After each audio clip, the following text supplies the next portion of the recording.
Existe una curva llamada curva de demanda cruzada que nos dice cómo responde la cantidad que se demanda del bien X ante cambios en el precio de un hipotético bien Y.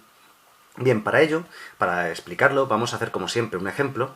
Vamos a hacer una representación gráfica del equilibrio de un consumidor y vamos a representar en el gráfico el bien X en el eje horizontal y el bien Y en el eje vertical.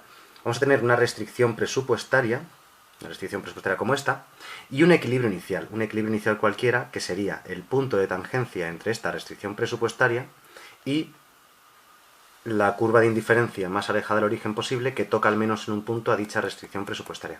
Imaginemos que partimos de ese punto de equilibrio inicial en el cual el individuo consume el bien Y consume el bien X, en esas cantidades concretas, ¿vale? Para maximizar su satisfacción, como digo. Entonces, imaginemos, como digo, esto es analizar cómo varía la cantidad que se demanda del bien X ante cambios del precio del bien Y. Imaginemos que se produce un cambio en el precio del bien Y. Imaginemos que se incrementa el precio del bien Y sin que cambie el precio del bien X. ¿Cómo se representa eso gráficamente? Bueno, no es el caso de estos vídeos, de este vídeo en concreto, explicar cómo se desplaza la restricción presupuestaria. Tenéis otros vídeos en el canal en el cual se explica por qué la restricción presupuestaria se va a desplazar cuando cambia el precio del bien Y. Así que directamente simplemente la desplazo y listo, ¿vale? Cuando aumenta el precio del bien Y, la pendiente o inclinación de la restricción presupuestaria aumenta y se desplaza de esta manera. Bien, el punto de corte con el eje horizontal no cambia, mientras que el punto de corte con el eje vertical se reduce. Esto es lo que hace la restricción presupuestaria cuando aumenta el precio del bien Y.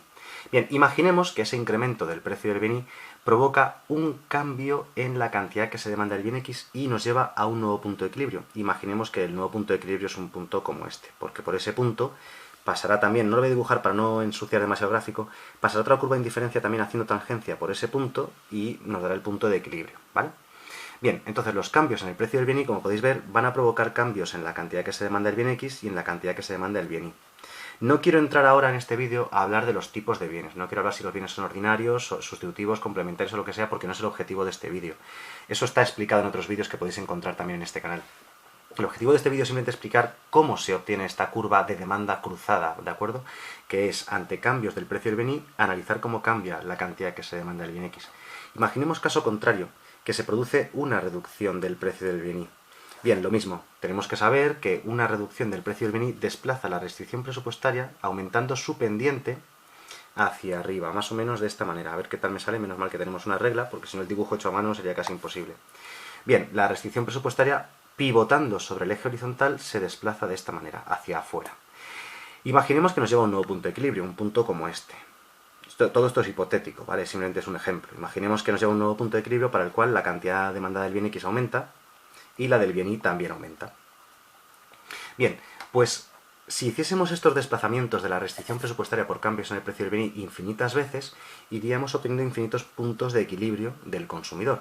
La línea que une esos puntos nos daría la curva de demanda cruzada, ¿vale? La curva de demanda cruzada se obtiene para los distintos posibles puntos de equilibrio del consumidor cuando cambia el precio del bien Y analizamos cómo va cambiando la demanda del bien X al ir ocurriendo eso. Como digo, esto serviría para saber los tipos de bienes con los que estamos trabajando, pero eso es objetivo de otro vídeo, no de este de aquí. Podéis encontrar enlaces en la pantalla ahora mismo para poder aprender los tipos de bienes, si son Giffen, ordinarios, si son sustitutivos o complementarios, etcétera, etcétera. Pero vamos, esta es la curva de demanda cruzada.